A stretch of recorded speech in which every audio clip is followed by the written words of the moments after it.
¿Cómo se transportaba ese santuario? Desenmarquen todo, desmantelen todo y vámonos. No, no, no, no, no. Eso no era así. Vamos a ver cómo cada cosa tenía que ir en su lugar. Todos digan, en su lugar. Como cuando nosotros decimos, vamos a hacer tal cosa, vamos a dar un ejemplo. El pastor, vamos a ir a un campamento. El pastor Alfaro va adelante, detrás del pastor va fulano, detrás del fulano va fulano, fulano. Vamos en línea. Y de pronto no sale el uno por ahí y dice, ay, no, va muy despacio, yo los arraso y me voy primero. Eso se llama romper funciones espirituales. Es mejor que usted diga, mejor yo llego allá, que tampoco es lo correcto. ¿Están aquí? La palabra del Eterno quiere que todo sea en orden porque voy a enseñar por qué el orden de las cosas. ¿Están aquí? Entonces, veamos. Resulta que el Mizcán quedaba en el centro de todo el pueblo de Israel. Están aquí, ¿verdad? Los gersonitas, que eran más o menos 7.500 levitas de la tribu de Gerson, los coanititas, que eran de la descendencia de Leví, 8.600, y este grupo de Leví, todos conjuntos, daban 22.300 levitas al servicio del Mizcán. Aquí uno que le toque el aseo. Le toca a la mamá. Por aquí ya estoy viendo familias que ya son todos viniendo a ayudar. Pero la familia, cuando le toca el aseo, es una familia levítica de servicio a la congregación. ¿Están aquí? Tremendo lo que estoy diciendo.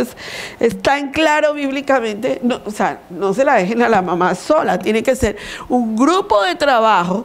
¿Por qué? Porque estás haciendo la función del levita en la casa del Señor. O sea, no es cualquier cosa. Todo tiene que estar íntegramente limpio y organizado en la casa del Eterno. De la misma manera con este servicio levítico. La mujer juega un papel fundamental en el Mizcán.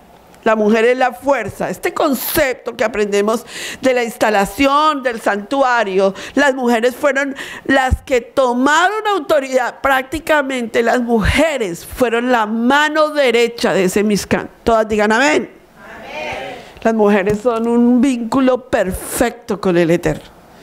Dice la palabra del Eterno que cuando Aarón fueron a hacer el becerro de oro, las mujeres no participaron en esa actividad.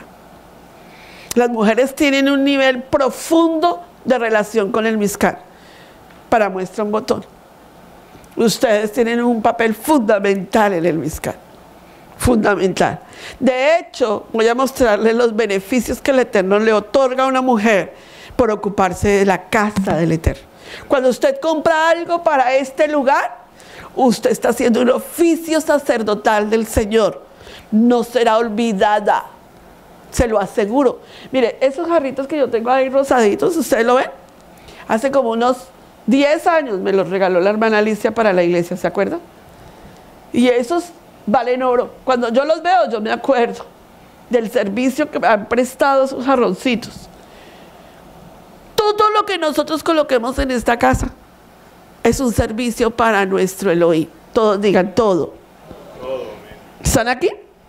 Ahora, los queatitas, quienes cargaban sobre sus hombros los utensilios del santuario, el arca y la menora. O sea, no era que de pronto los queatitas dijeron, no, qué pena, nosotros hoy no tenemos tiempo de cargar el arca, vaya, cárguela usted. No. Los gersonitas no cargaban el arca ni la menora. Y se lo voy a demostrar. ¿Quién cargó la cruz de Yeshua? ¿Quién? Simón de... Si usted mira la genealogía de ese hombre que aparece ahí, era un descendiente quehatita. Es que él no vino porque sí. La menorá tipifica ¿a quién? A Yeshua. El arca tipifica a Yeshua. Cuando viene el momento en donde se carga el arca, cuando se carga la cruz, estamos hablando de un descendiente kehatita. ¿Alguien está aquí? Cualquiera no carga lo del Señor. Ahora, recapitulemos los colores para ver cómo tenían que alzar el altar del incienso, la mesa de las propiciaciones. No era que iban a desarmarlo todo, tenían que cargarlo. Por eso esto tiene esta parte de aquí, ¿la ven? Porque esta parte de aquí es para que ellos lo cargaran sobre los hombros. Entonces vamos a ver un episodio de lo que sucedió. Oro, divinidad. Todos digan oro, divinidad. Plata, redención. Bronce, sufrimiento. Azul, que tipifica ¿a quién? A Yeshua, el Hijo de Dios, que está representado en el libro de Juan. Púrpura, Yeshua, el Rey, que aparece en Mateo. Escarlata o carmesí, Yeshua, el Salvador, que aparece en el libro de Lucas. Lino fino, Yeshua, el hombre perfecto, que aparece en Marcos. El pelo de cabra, que tipifica el ministerio del profeta. ¿Con qué se vestía Johanán? Muy bien, porque él estaba tipificando el profeta en ese momento. También era tipificación del sumo sacerdote. Pieles de carnero teñido de rojo, la sangre derramada de Yeshua. Con estos elementos se preparó el Mizcán, que son la tipología de Yeshua. Pieles de tejones, la fealdad que había en todo lo que sucedió con Yeshua. Madera de acacia, carne incorruptible. De eso voy a hablar de los árboles de justicia. Piedras de onís y de engaste, ¿a quién tipifican? A Israel. ¿Estamos aquí? ¿Alguien está aquí conmigo? Perfecto. Estos elementos, todo lo del Mizcán, era una tipología de Yeshua. Como cargaran ellos esos elementos durante todos los años en el desierto, porque recuerden que el Mizcán, todos los elementos del Mizcán no solo fueron 40 años, sino 412 años que se cargó todos estos elementos y tenían que ser de esta manera. Ahora, vean el Mizcán, el santuario. A ver, yo quiero saber algo porque yo no sé por qué se me ha venido a mi mente que a veces como que ustedes no están distinguiendo entre Mizcán y santuario. Dígame, no, pastora. ¿O sí? Mizcán es todo lo que tiene que ver con el territorio donde estaban los elementos. Pero santuario era donde está el lugar santo y el lugar santísimo, adentro. Que eso era un lugar que nadie podía entrar. Eso se llama santuario. Por favor. Clarísimo, ¿me entienden lo que estoy hablando? Porque si no, nosotros pensamos que todo era Mizcán. No, harán un santuario para mí, para que yo habite dentro de ellos. Santuario, está dentro. Amén. Ahora, vean los elementos de nuevo. Si ustedes quieren estas imágenes, se las puedo enviar. ¿Qué hay? Tela de tejón, que significó la humillación de Yeshua. Vaya conmigo a Isaías 53:2. Tenemos que ir muy rápido porque quiero llegar hasta el final de mi enseñanza, si el Eterno me lo permite. Isaías capítulo 53, verso 2.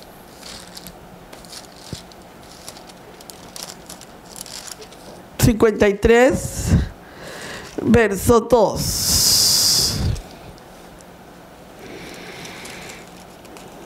Dice: subirá cual renuevo delante de él, como raíz de tierra seca. No hay parecer en él ni hermosura. Le veremos más sin atractivo para que le deseemos. La tela de tejón tipificaba que en Yeshua no había hermosura de hombre natural. Él era hermoso como hombre espiritual. Pero la tela de tejón está diciendo la forma como él se humilló. Él no quería aparentar ser el Brad Pitt de la época. Si usted ve la forma como la religión tradicional católica le hizo la imagen a Yeshua con ojos azules y mono y de cabello largo, esa no es la imagen de Yeshua. Fue una creación de Constantino para desviar la imagen de Yeshua, que eso lo di cuando hablé de Jesús griego, Yeshua judío. ¿Se acuerdan? Yeshua no tenía ojos claros. Es muy chistoso, digámoslo así. ¿Cómo le dicen los niños a los chistes? Muy... No, ellos tienen una palabra para chistoso, pero es como muy... Se me fue la palabra chistoso. Funny. ¿Funny? Muy funny. Dice, cuando usted va a la iglesia, a una congregación afroamericana, usted no encuentra a Yeshua de ojos azules. Ellos no lo ven así. ¿Ellos cómo lo ven? Afroamericano. Vaya aquí a la esquina saliendo aquí por donde viven los hermanos, en Kraus, párese y vea al Yeshua de ellos. Morenito, morenito, morenito. Casi tirando a negro, negro, negro. Con ojos negros y con cabellito churco negro. Usted no lo ve ahí a el blanco, Dios libre, que ellos van a poner un Jesús blanco de ojos claros azul. Van a decir, ¿y ese? ¿Quién es? Si usted se va a la India, vaya a una congregación de la India, ¿usted cómo encuentra a Jesús? Así. Asiático. ¿Me entienden? Porque cada uno quiere tomar el contexto de su cultura, pero Yeshua, la cultura, la idiosincrasia, el nacimiento de Yeshua no fue en Japón, no fue en América, no fue en Roma, fue ¿dónde? ¿Dónde? En Belén de Judea. Ahí fue el nacimiento de Yeshua. El contexto espiritual es que la Biblia nos describe a Yeshua. Y él era, la idiosincrasia de un judío no es blanco de ojos azules. Usted podrá conocer judíos blancos de ojos azules, pero eso son la mezcla que ha habido de las culturas. Pero Yeshua era trigueño, con ojos negritos, ¿verdad? Bajito, con barba, porque era un judío. O sea, desmóntese del católico y móntese con el que es Yeshua. Si no, cuando él venga, tú no lo vas a reconocer. Estás esperando el de ojos claros, el otro está esperando el moreno, el otro está esperando el asiático. Yeshua viene porque la imagen de Yeshua es su imagen. ¿Alguien está aquí? Ahora, viene una parte dentro del santuario que es el pelo de cabra. ¿Qué tipifica el pelo de cabra? La palabra profética, el profeta. Viene el cuerno de carnero teñida de rojo. Cuando el Eterno proveyó carneros, cuando se acuerdan cuando en Génesis a Isaac iba a haber el sacrificio y Yahweh proveyó carnero, está hablando de la provisión del Eterno, de que Yeshua sería la provisión de ese santuario. Eso llevaba un cuero de carnero. Y luego vemos a un lino torcido, lino blanco que va retorcido, Yeshua HaMashiach glorificado. Cuando Yeshua venga, no va a venir con vestiduras rojas. Permítanme explicar esto. Déjenme saber si ustedes están claros conmigo. Porque resulta que en Apocalipsis hay dos cosas importantes que aparecen. Apocalipsis capítulo 6, aparecen 4 caballos y el primer caballo es un caballo blanco, pero ese no es Yeshua. ¿Están aquí? Ese no es Yeshua. El mundo se va a equivocar y por eso está esperando un Mesías y ese es un falso Mesías. Pero Apocalipsis 22 sí nos muestra cómo estará vestido nuestro Mesías. Vaya conmigo a Apocalipsis 22, 6, si es tan amable, y vea cómo estará vestido nuestro Mesías. Todo esto tiene que ser valorado por nosotros para que nadie nos engañe. 22:6 dice, y me dijo, ¿alguien está aquí? 16, ¿verdad? Es 16, perdón, sí, 16. Yo, Yeshua, he enviado a mi ángel para daros testimonio de estas cosas en las congregaciones. Yo soy la raíz y linaje de David, estrella resplandeciente de la mañana. Ahí no está la vestidura. A ver, ¿dónde está?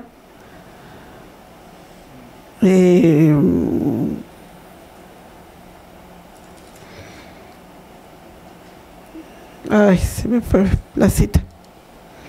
Está en 22. Ok, la piedra preciosísima. En capítulo 21, verso 11. Teniendo la gloria del Eterno y su fulgor era semejante al de la piedra preciosísima, como piedra de jaspe, diáfana como el cristal, blanca. Tenía en su muro grande y alto 12 puertas, en las puertas 12 ángeles y el nombre escrito de las 12 tribus de Israel. Esa es la vestidura de nuestro Yeshua, blanca, lino fino, blanco, completamente blanco. Ok, ahora veamos cómo se desmantela el Mizcán. Primero, pregunto, a ver hijos, ¿cómo ellos sabían que había que desmantelar el Mizcán? ¿Cuándo qué? ¿Qué hacía? La nube se levantaba y el shofar sonaba. Entonces, una vez que ellos veían que la nube se levantaba, el shofar sonaba. Esa es la forma como el pueblo sabía que la nube se iba a mover. Entonces todo el mundo dice, todos a sus carpas, tomen sus cosas, vámonos. No, no es como nosotros cuando terminamos el campamento de familias. Agarre todo el mundo lo suyo y hasta luego, pastores, que ahí los dejamos. Monten ustedes todo lo de ustedes y vámonos. No es un vainazo, es una observación.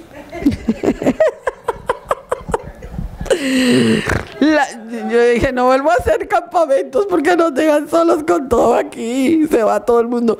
La nube se levantaba. Todos digan, la nube se levantaba. El santuario era desmontado, no desarmado, desmontado. Miren, las palabras son tan perfectamente claras. Se tocaban las trompetas, el shofar sonaba. ¡Tutú!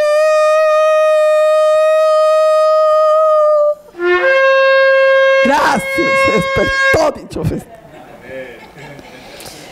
Y partía el campamento de Judá. Todos digan, partía el campamento.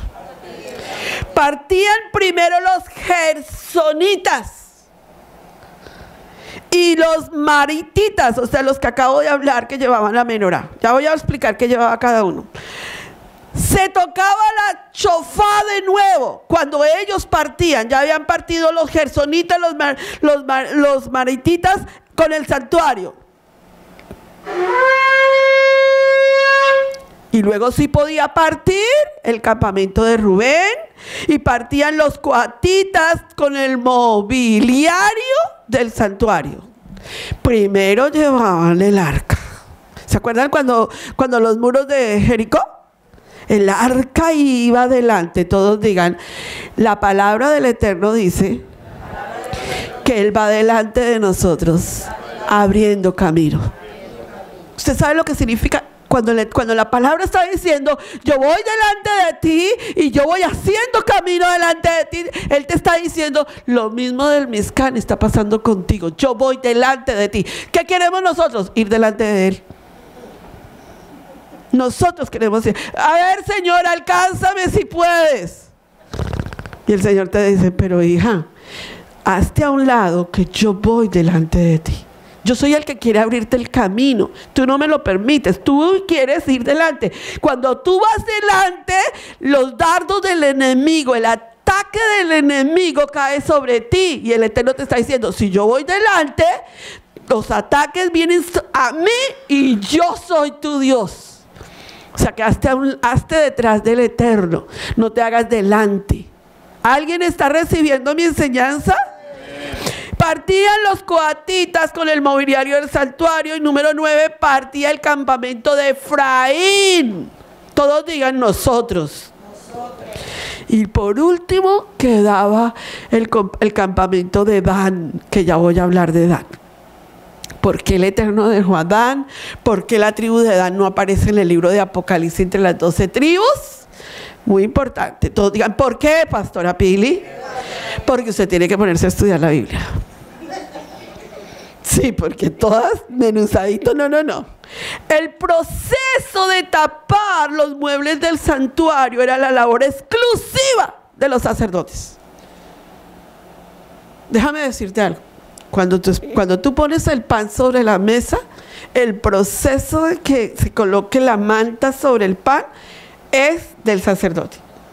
La mujer hizo todo el trabajo.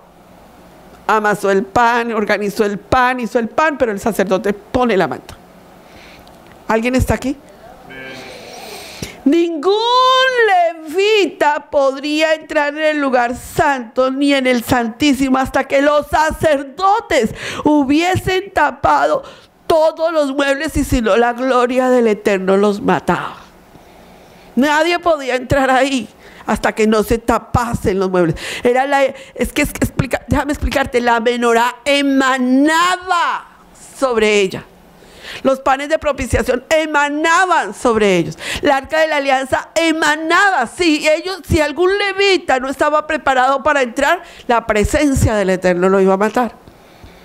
El proceso entonces de desmontaje de las cortinas, las tablas y las cuerdas era realizado por los levitas, excepto el velo que separaba el lugar santo del lugar santísimo. Vaya conmigo al libro de Números, por favor. Reciba esta enseñanza tan poderosa, porque de verdad es digna de estudiarla, de verla como el Eterno hizo todo para nosotros. Números capítulo 10, verso 18. ¿Alguien está aquí? Números 10, 18. Dice: luego comenzó a marchar la bandera del campamento de Rubén por sus ejércitos, y Elisur, hijo de Sedur, estaba sobre su cuerpo de ejército. Sobre el cuerpo de ejército de la tribu de los hijos de Simeón, Selumaliel, hijo de Sarabudai. ¿Hasta dónde? De 20. Y sobre el cuerpo del ejército de la tribu de los hijos de Gad, Eliadad, hijo de Duel. Estaban preparándose para entrar en el santuario. ¿Estamos bien? Ahora, para que no mueran, le dice el Señor, háganlo como yo les estoy diciendo, para que no vayan a morir. Las telas que eran quitadas y transportadas, ¿por quiénes eran? Los gersonitas, eran la cubierta exterior de pieles de tejón. Les estoy explicando cada partecita y ahorita lo van a ver todo en Yeshua. La cubierta de pieles de carnero teñidas de rojo, la cubierta de pelo de cabra. Les muestro, ahí está pequeñito el miscán, mírenlo acá. ¿Lo ven? Como iba, así tenía que ir en el orden. La tela de lino torcido y todas las cuerdas que sujetaban las cubiertas, el velo de la puerta del tabernáculo, tenía que ir doblado y transportado por los gersonitas. ¿Perfecto? Ok. Todo esto tipifica la sangre de nuestro Mashiach, la sangre del sacrificio. Recuerden que la sangre era rociada. ¿Dónde? Enfrente del velo en el lugar santo. Ahí era donde el sumo sacerdote, el Cohen Gadol. ¿Cuándo se rociaba la sangre, iglesia? Muy bien, excelente. Todos lo sabían, ¿verdad? En el día de la santa convocación de Yom Kippur era donde el sumo sacerdote tomaba la sangre para rociar enfrente del velo del lugar santo.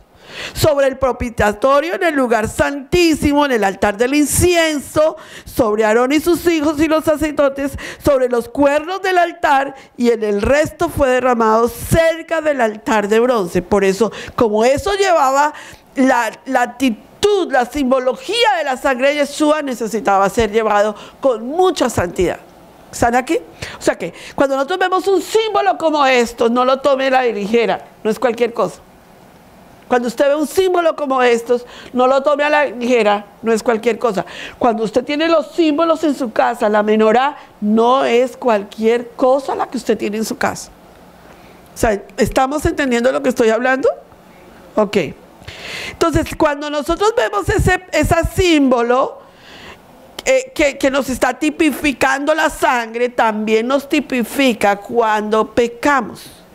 Porque cuando el ser humano le falló a la sangre del cordero, ¿dónde le falló el ser humano a la sangre del cordero? ¿Dónde fue la primera vez que el ser humano le falló a Dios con la sangre del cordero? Muy bien, la desobediencia. Hubo pecado.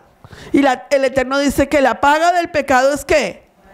La sangre derramada en el altar nos revela 3 virtudes, se las voy a decir. Nos da el perdón, o sea, la sangre derramada en el altar tipificaba el perdón del Eterno, lo que nos da el Señor a nosotros. Cuando derramó la sangre en el altar, nos dijo: yo quiero darte perdón. Vaya conmigo al libro de Efesios, capítulo 1, verso 7. 1, verso 7. Llegue ahí conmigo, por favor. 1:7. Dice: a quien tenemos redención por su sangre, a quien tenemos redención por su sangre, el perdón de pecados según las riquezas de su gracia. ¿A dónde nos lleva esta cita de Efesios 1:7? Al derramamiento de sangre en el altar. ¿Y a dónde nos lleva el derramamiento de sangre? A Yeshua en la cruz. ¿Ven lo importante que era? No solo cargar, sino que estaban, todo lo que se cargó allí tipificaba a Yeshua y el perdón. Ahora, ¿qué más nos da? Primero nos da perdón.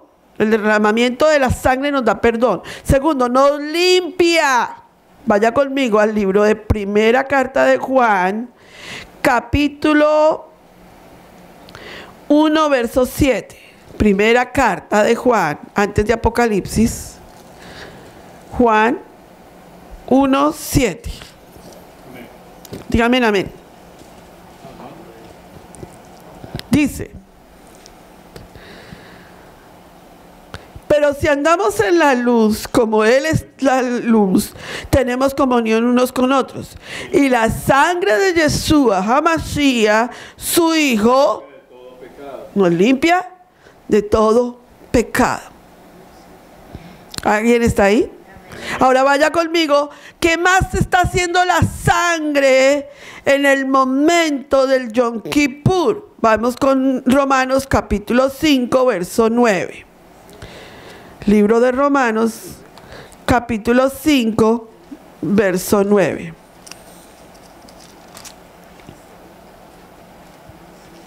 ¿Listos? Pues mucho más, estando ya justificados en su sangre, por el supremo salvos de la ira, en su sangre por él seremos salvados de la ira. ¿Alguien está aquí? Justificados por la sangre, estando justificados en su sangre. Los 3 derramamientos, los 3 actos de la sangre del Cohen Gadol tipifican que estamos siendo limpiados del pecado. Ahora, volvamos al Mizcar.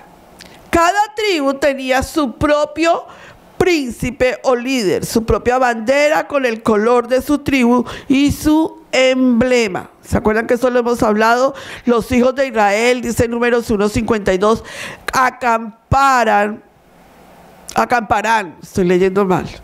Los hijos de Israel acamparán cada uno en su campamento y cada uno junto a su bandera por sus ejércitos. Así era la forma como ellos acampaban. De la misma manera tenían que salir. Esa era la distribución de los campamentos. Al norte estaban las 3 tribus, Aser, Dan, Neftalí. Al oeste, Benjamín, Efraín, Manasés. Al este están Isaacar, Judá y Zabulón. Y al sur estaban Gad, Rubén y Simeón. Y a los lados del oeste y al oeste estaba Gersón, véanlo, y al este estaba Moisés, Aarón y sus hijos. Y al norte estaba Merari. Ahí estaban todos alrededor del Mizcán, listos para salir en marcha. Ahora, con respecto a la forma como se tenía que desmontar el santuario, tenemos que resaltar en lo siguiente, porque usted acuérdese de Usa, que creyó que el arca se iba a caer y se paró frente al arca y tocó el arca y dijo, uy, no, el arca se va a caer. Y resulta que la presencia de Dios lo mató. Porque resulta que Usa creyó que Dios no era capaz de sostener el arca. Cuando nosotros decimos, ¿se acuerdan que se los enseñaba?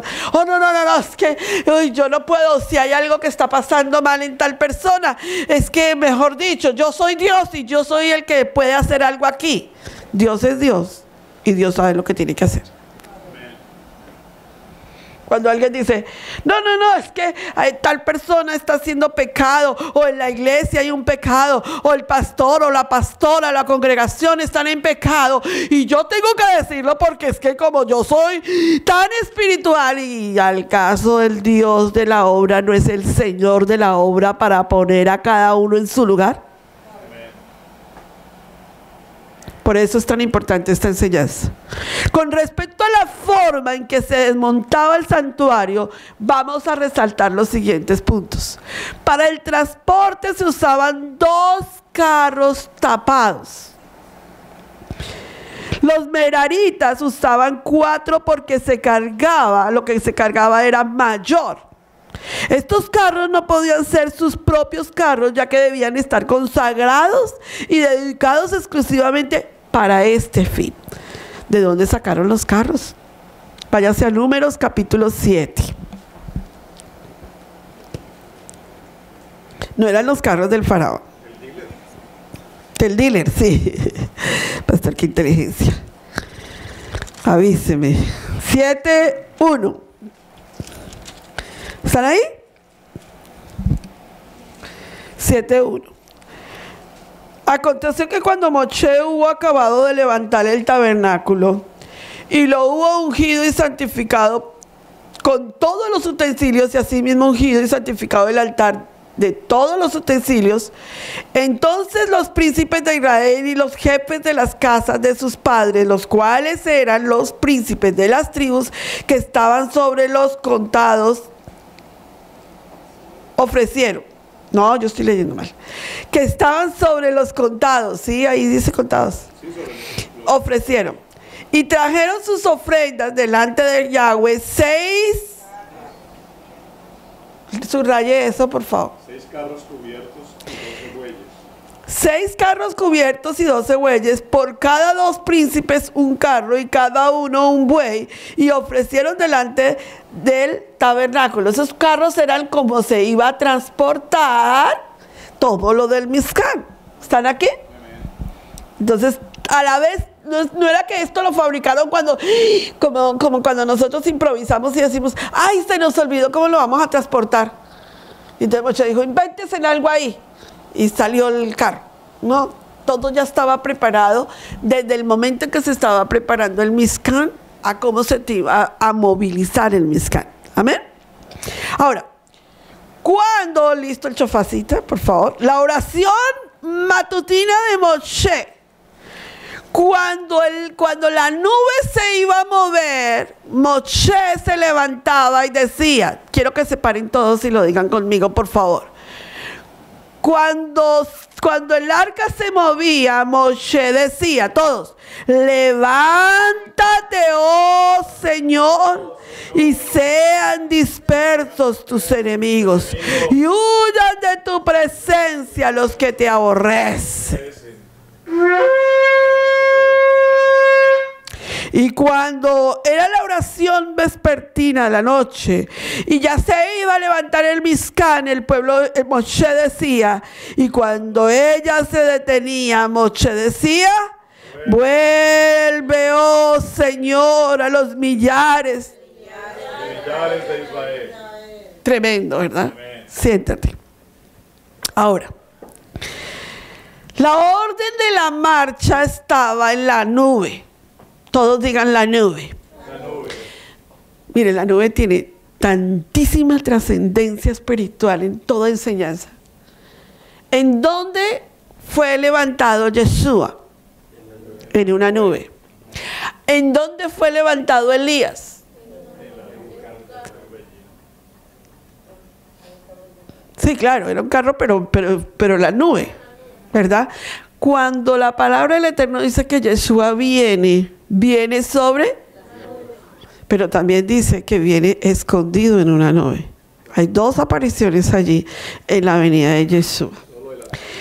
El día en que el tabernáculo fue elegido, todo lo que se guarda en una nube. ¿Ustedes creen que eso es cualquier cosa? Israel sabe perfectamente lo que está haciendo. Los archivos se guardan en una nube. ¿Por qué? Números capítulo 9, verso 15. El día que el tabernáculo fue erigido, la nube cubrió el tabernáculo sobre la tienda del testimonio, y la tarde había sobre el tabernáculo una apariencia de fuego hasta la mañana. Así era continuamente. La nube lo cubría de día, la noche.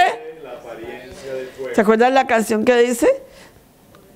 Por el día, columna de nube, por la noche, de nube, de día, de noche, de fuego, por la noche, de día, de noche, de fuego. Uy, no, está muy profundo. Orden de marcha. La nube se levantaba, el santuario era desmontado. Mira, les estoy volviendo a decir el resumen. La nube se levantaba. Lo primero que se tiene que levantar, ¿qué es? Pero el pueblo de Israel, yo recuerdo tanto una enseñanza antes que ver sobre este tema, que el pueblo de Israel, cuando nosotros no queremos ya la nube, y cuando la gente se cansa de la enseñanza, o cuando la gente dice, yo ya vi eso, yo ya escuché todo esto, ¿cierto? Dante tiene una enseñanza que me gustó muchísimo, que se trata de acerca de la familia de los Cohen. El apellido era Cohen, y estaban en el desierto, y entonces en el desierto la esposa del señor Cohen dice, Cohen, le dice, Cohen, yo ya estoy cansada de levantar esta tienda de campaña, y Moshe, que se le da, que vámonos, que camine, yo acabo de colocar las cortinas, acabo de instalar el baño, acabo de colocarle la alfombra, y al Moshe se le ocurre que nos tenemos que volver a ir.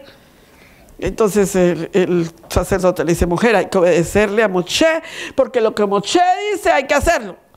Y ella empieza a hablarle al Cohen y le dice, no, mira, mejor que nosotros nos quedemos aquí. La verdad es que yo ya estoy cansada de caminar en el desierto. Dios no va a llegar nunca por nosotros, no vamos a llegar a la tierra prometida. Y ella empieza a quejarse y a contaminar el oído de su sacerdote, de su hombre de casa. Y en un momento dado, el hombre dice, está bien, hija, nos vamos a quedar aquí en el desierto. Y entonces él sale y le dice a Moshe, Moshe, hemos decidido que no vamos a seguir contigo, porque la verdad es que esta situación, Dios me dijo que me quedara aquí. Y entonces Dios es la esposa que está en la carpa, ¿no? Y ellos se quedan. Es una historia tremenda que él cuenta para la desobediencia.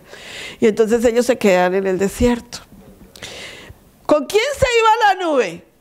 Con el pueblo. Con el santuario. Y el santuario estaba con Moshe, ¿cierto? La nube ya se había ido, y la nube protegía todo el territorio de Israel del sol. Porque en el desierto, sin esa nube, se mueren. Y la columna de fuego los protegía del frío, ¿cierto? A las 11 de la noche, la familia Cohen, que decidió no seguir a Moshe, que decidió que jartera seguir a Moshe y que interesa volver a desarmar y volver a armar. ¿Por qué no nos quedamos aquí tranquilos? ¿Qué nos vamos a ir? Eso es como que la familia de Rock Hill dijera, aquí nosotros nos podemos congregar por online. Si lo han pensado, ni lo piensan. La risa me da risa. Y nosotros quedémonos aquí. Más fácil. Aquí nos quedamos cómodos. Y resulta que la nube ya se había ido. Cuando la nube empezó a caminar, ya no estaba. Ya el sol empezó a entrar profundamente sobre esa carpa. No había protección.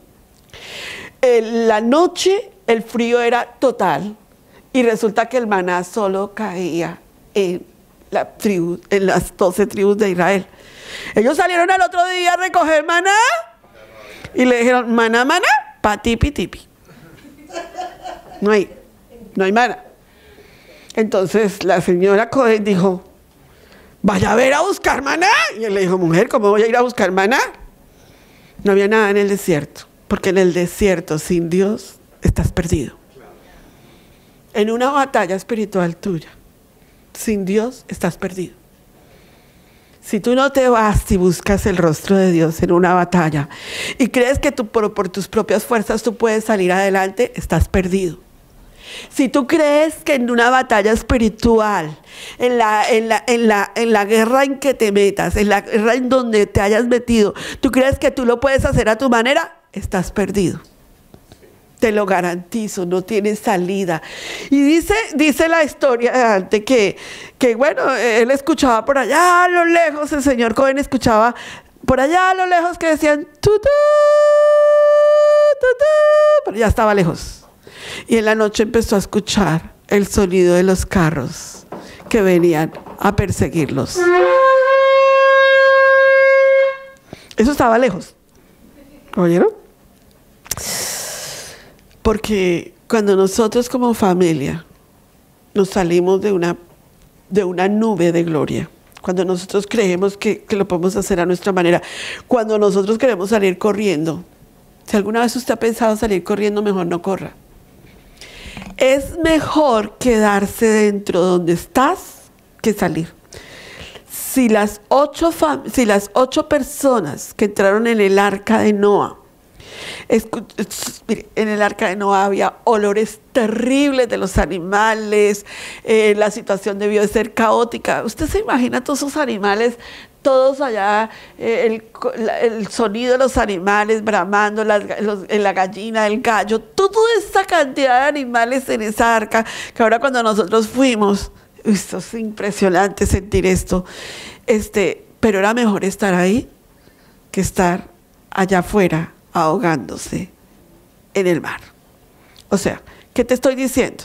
Que es mejor estar aquí con los que no te puedes como ver a veces, como que no te cuadran, como que no te caminan, o conmigo que te tienes que aguantarme, que afuera en el desierto. ¿Están aquí conmigo? Es mejor. Usted siempre tiene que poner una balanza en su vida. Una balanza espiritual lo llevará a usted a caminar en el desierto con la nube de gloria. ¿Están aquí? Hazte 2 trompetas de plata de obra de martillo, las harás y las cuales te servirán para convocar a la congregación y para hacer mover a los campamentos. ¿Qué es lo que va a sonar en el cielo cuando el eterno Elohim aparezca en la nube de gloria? La Biblia dice en 2 de Tesalonicenses que a la final trompeta te convocará el Señor y la nube de gloria. Alabado sea el Señor. Mi chofarista ya está entendiendo mi vocación.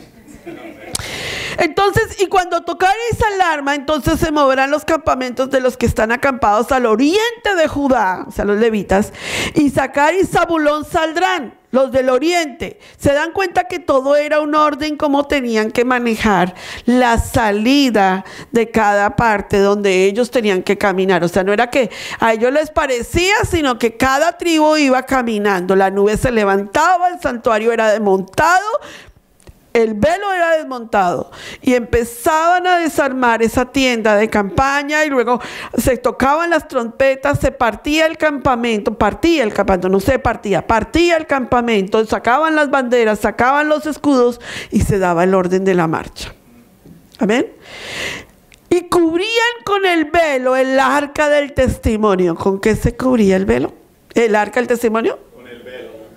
¿Usted se acuerda que cuando el arca fue, usted en todas las películas, usted ve, y en las que no lo vea, pues entiéndame que esto es importante. Usted ve la película de David, que el arca del pacto no es entrada a la vista de la gente, sino tapada.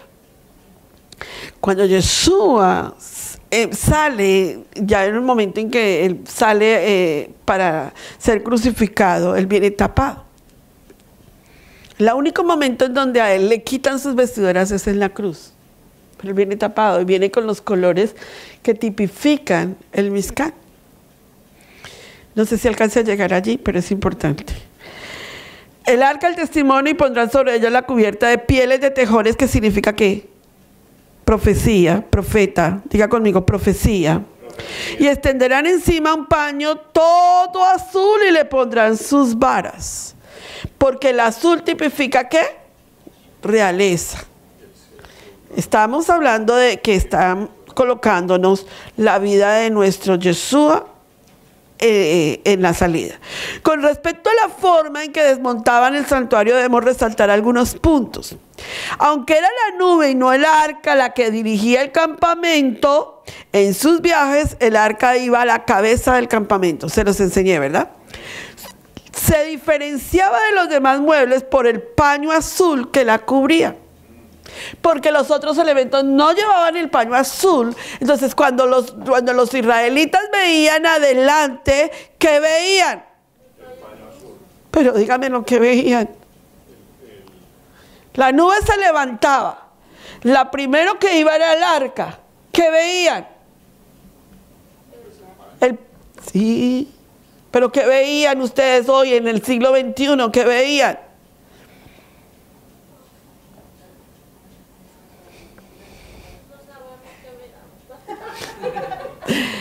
Si les dije que Yahweh va delante de nosotros, ¿qué vemos? La realeza, el rey que va delante de nosotros. El paño azul tipifica la realeza. ¿Qué veían? La realeza, el rey iba conduciendo a su pueblo. Números capítulo 10, verso 11, dice, en el año segundo, en el mes segundo, a los 20 días del mes, la nube se alzó. ¿Cuándo? El segundo año. ¿Qué pasó en el primero? Vino la presencia. A veces parece que ustedes como que me miran así. No sabemos qué pasó en el primero. En el primero se construyó el Mizcán. ¿Se acuerdan? Terminó el primer año, se terminó el Mizcán. En el segundo año nos está diciendo, al segundo mes se alza la nube. Cuando se alzaba la nube, ¿qué era? Había orden de marchar. Y partieron los hijos de Israel del desierto de Sinaí, según la orden de marcha, y se detuvo la nube en el desierto de Parán. Y el arca del pacto de Yahweh fue delante de ellos camino de 3 días buscándoles. ¿Quién les buscaba? El arca. ¿Quién es el arca? El rey estaba buscándoles lugar de descanso. ¿Yo por qué estoy leyendo esto? Para explicarles que el Eterno es el que nos busca nuestro lugar. Para explicarles que el Eterno sabe dónde hay pastos seguros para ti. Para explicarles que el Eterno es el que sabe cómo dirigir tu vida. O sea, miren lo que está diciendo la cita bíblica. Él iba adelante y él es el que estaba buscándoles el sitio donde les dije, ahí quiero que estén, porque aquí no van a venir serpientes, aquí no va a pasarles nada, aquí quiero que estén. Y tú dices, no, el GPS dice que para el sur. Y el Señor te dice, pero hijos, yo los quiero llevar a pastos seguros.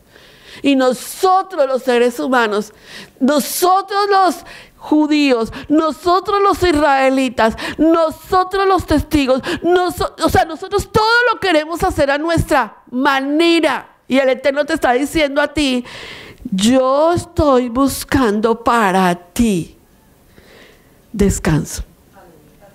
Sí, mi hija. Sí. ¿Cuál era la señal cuando teníamos que... Muy bien, la nube bajaba. Y ya sabían quién era ahí. Entonces lo primero que entraba era ¿quién? El arca, porque el arca tipifica a Yeshua. Mire, asimilen, es que es muy larga la enseñanza, pero necesito llegar aquí. Cuando los discípulos le decían a Yeshua dónde descansar. No, esta noche descansamos aquí. El arca le decía a los discípulos dónde se podían descansar. ¿Están aquí? Pues todo lo que usted ve de Yeshua decía, ¿dónde? Les decía a ellos, vayan a un lugar y allá van a preparar el pesá. ¿Por qué? Porque allá voy a ir a descansar. Yo los dirijo, yo soy el que te dirige. Yo quiero que tú repitas estas palabras conmigo. Yahweh me dirige. Entonces diga su nombre. ¿Pilar? No va a decir Pilar. Pilar, deja de dirigirte sola. Por tú dirigirte solo o sola, es que estás en problemas con el Señor. Porque tú quieres hacer tu voluntad y el Señor te dice, yo soy el que te dirige, no que yo soy tu convenio. Y cubrían con él el velo, el arca de testimonio. Ahora vamos con el arca de testimonio. Y pondrán sobre ella la cubierta. Me salté porque quiero llegar a la menorá. Ok, entonces la nube se levantaba, el santuario era desmontado, el velo era desmontado, el arca era cubierta, miren el orden, la mesa del pan, o sea, una vez que el arca estaba cubierta, comenzaban con la mesa del pan de la propiciación. Sobre la mesa de pan de propiciación extenderán un paño azul. Ah, pastora, pero el azul era espera un momentico. Y pondrán sobre ella las escudillas, las cucharas, las copas, los tazones para librar el pan, porque todos los días tenían que tener pan. No era que si estaban caminando se los olvidaba el pan.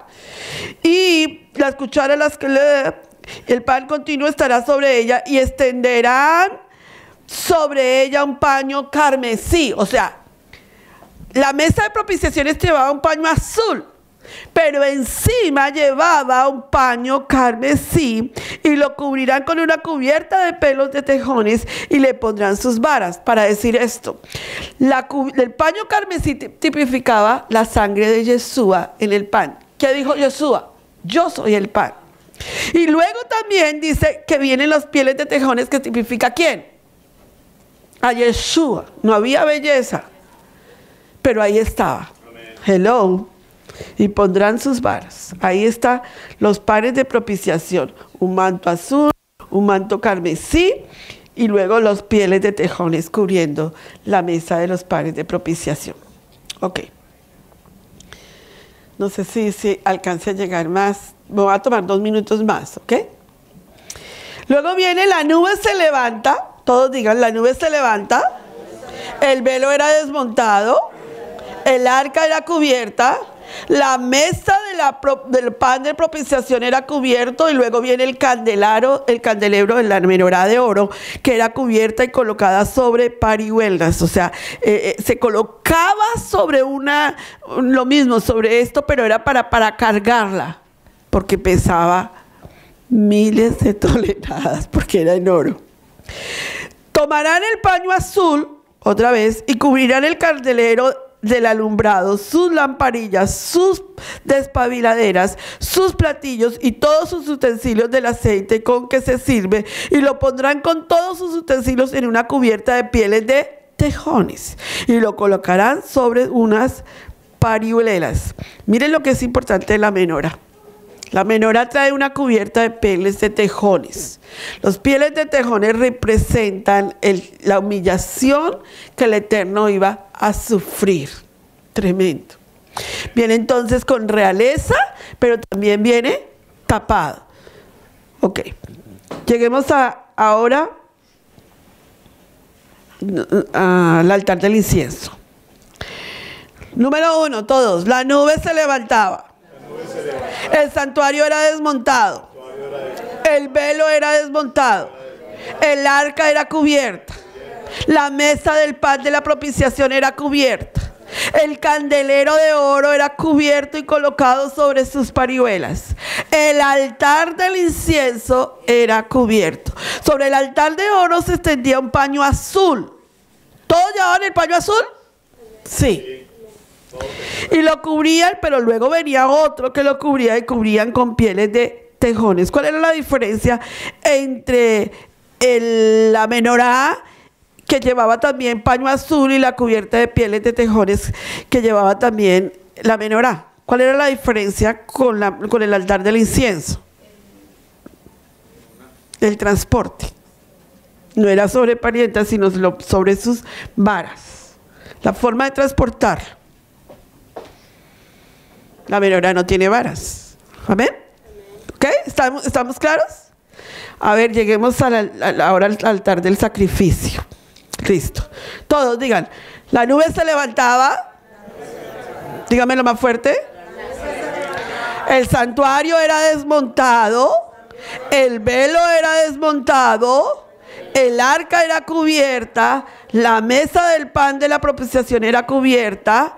El candelero de oro era cubierto y colocado sobre parihuelas. El altar del incienso era cubierto. Y el resto de los utensilios del lugar santo eran cubiertos y colocados sobre las parihuelas. Y ahora llegué al altar del holocausto. Quitarán la ceniza del altar y extenderán sobre él un paño púrpura. Este no traía el paño azul. Este traía solo un paño púrpura. Yeshua fue colocado el paño púrpura. ¿Se acuerdan? Cuando los soldados romanos le colocaron el paño púrpura. Y pondrán sobre él todos sus instrumentos, los que le sirven, las paletas, los garfios, los braseleros, los tazones, todos los utensilios del altar, y extenderán sobre él la cubierta de los pieles de tejones, y pondrán además las varas. Todos los elementos del santuario tenían paño azul, menos el altar del holocausto, que tenía un paño púrpura. Pero todos eran tapados y todo era manejado de la misma manera que el Eterno lo había dicho. Pónganse en pie y repítanlo conmigo. Mírenlo, ahí está, paso por paso, por paso, por paso. La nube se levantaba. El santuario era desmontado. El velo, la mesa del pan de la propiciación, cubierta. El candelero de oro y colocado sobre parihuelas. El altar del incienso, el resto de los utensilios del lugar santo, el altar del holocausto. Se desmontaban las telas y sus cuerdas, tanto del tabernáculo como del exterior, y se cargaba en... ¿Cómo sabíamos que había que marchar? Y entonces sonaba.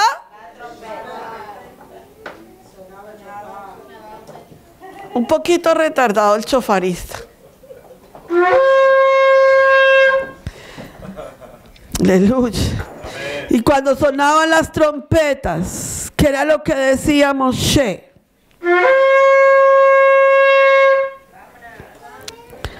vuelve, cuando el arca se movía, Moshe decía a todos, levántate, oh Yahweh, y sean dispersados tus enemigos, y huyan de tu presencia los que te aborrecen. Y cuando la nube bajaba y llegaba la tarde, decía, vuelve, oh Señor, a los millares de Israel. ¿Y quién era el que llegaba al lugar donde tenían que acampar? ¿Quién era? La nube, pero ¿quién buscaba el lugar? El rey. El rey, el arca. Diga, no voy a seguir buscando el lugar. No voy a seguir buscando un lugar. Él conoce el lugar. Él conoce el lugar. Ojalá esta prédica les quede para la vida eterna. Puestos en pie. Bendito sea el Eterno Elohim, que nos santifica con sus mandamientos.